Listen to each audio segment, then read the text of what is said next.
ಸಾರ್ವಜನಿಕ ಸ್ಥಳಗಳು ಮತ್ತು ಸರ್ಕಾರಿ ಜಾಗಗಳಲ್ಲಿ ಸಭೆ ಸಮಾರಂಭಗಳಿಗೆ ಅನುಮತಿ ಕಡ್ಡಾಯ.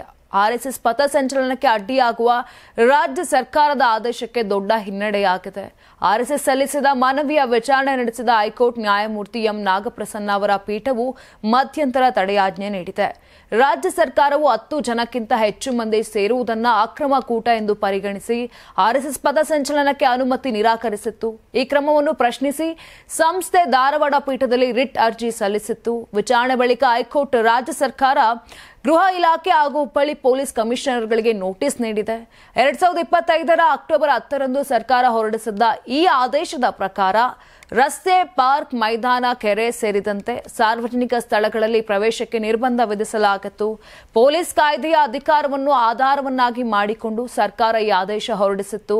ಆದರೆ ಹೈಕೋರ್ಟ್ ಅಭಿಪ್ರಾಯಪಟ್ಟಂತೆ ಸಂವಿಧಾನದ ಆರ್ಟಿಕಲ್ 19(1)(a) ಮತ್ತು (b) ಅಡಿಯಲ್ಲಿ ನಾಗರಿಕರಿಗೆ ದೊರೆತಿರುವ ಮಾತಿನ ಸ್ವಾತಂತ್ರ್ಯ ಮತ್ತು ಸಭೆ ಆಯೋಜನೆ ಹಕ್ಕುಗಳನ್ನು ಸರ್ಕಾರ ಆದೇಶದ ಮೂಲಕ ಕಿತ್ತುಕೊಳ್ಳಲು ಸಾಧ್ಯವಿಲ್ಲ.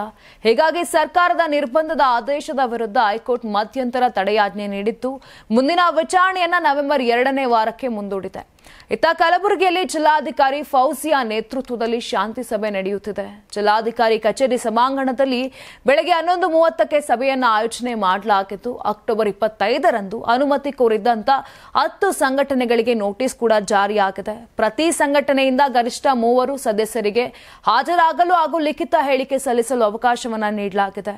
ಆರ್ಎಸ್ಎಸ್ ಹೊರತುಪಡಿಸಿ ಭಾರತೀಯ ದಲಿತ ಪ್ಯಾಂಥರ್, ಭೀಮ್ ಆರ್ಮಿ, ಗೊಂಡ ಕುರುಬ ಎಸ್ಟಿ ಹೋರಾಟ ಸಮಿತಿ, ರೈತ ಸಂಘ ಹಾಗೂ ಹಸಿರು ಸೇನೆ ಸೇರಿದಂತೆ 10 ಸಂಘಟನೆಗಳು ನವೆಂಬರ್ 2ರಂದು ಪಥಸಂಚಲನ ಅಥವಾ ಮೆರವಣಿಗೆಗೆ ಅನುಮತಿಯನ್ನ ಕೋರಿ ಅರ್ಜಿಯನ್ನ ಸಲ್ಲಿಕೆ ಮಾಡಿದ್ದು. ಅಕ್ಟೋಬರ್ 24ರಂದು ನಡೆದಂತ ವಿಚಾರಣೆಯಲ್ಲಿ ಕಲಬುರಗಿ ಹೈಕೋರ್ಟ್ ಪೀಠ ಮಹತ್ವದ ಆದೇಶವನ್ನ ಕೂಡ ನೀಡಿತ್ತು. ಎಲ್ಲ ಸಂಘಟನೆಗಳೊಂದಿಗೆ ಅಕ್ಟೋಬರ್ 28ರಂದು ಶಾಂತಿ ಸಭೆಯನ್ನ ನಡೆಸಿ ಅಕ್ಟೋಬರ್ 30ರಂದು ವರದಿ ಸಲ್ಲಿಸಲು ಜಿಲ್ಲಾಡಳಿತಕ್ಕೆ ಸೂಚನೆ ಕೂಡ ಕೊಟ್ಟಿತ್ತು.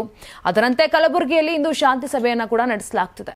ನೀವು ಸಣ್ಣ ಆಗ್ಬೇಕಲ್ವಾ? ಅದು ಒಂದು ಉತ್ತಮ ಆಹಾರದಿಂದ ಸಣ್ಣ ಆಗ್ಬೇಕಲ್ವಾ? ಪ್ರತಿದಿನ ನಮ್ಮ ಜೀನಿ ಸ್ಲಿಮ್ ನ ಯೂಸ್ ಮಾಡಿ ಯಾವುದೇ ಸೈಡ್ ಎಫೆಕ್ಟ್ ಇಲ್ದಂಗೆ ನೀವು ಸಣ್ಣ ಆಗ್ತೀರಾ.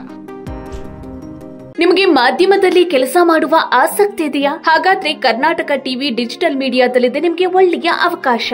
ಆಯ್ಕೆಯಾದವರಿಗೆ ಉಚಿತ ತರಬೇತಿ ಕೊಡ್ತೀವಿ. ತರಬೇತಿ ನಂತರ ಕೆಲಸ ಮಾಡುವ ಅವಕಾಶನೂ ಕೊಡ್ತೀವಿ. ಈ ಕೂಡಲೇ ನಿಮ್ಮ ಮಾಹಿತಿಯನ್ನ ಮೇಲ್ ಮಾಡಿ.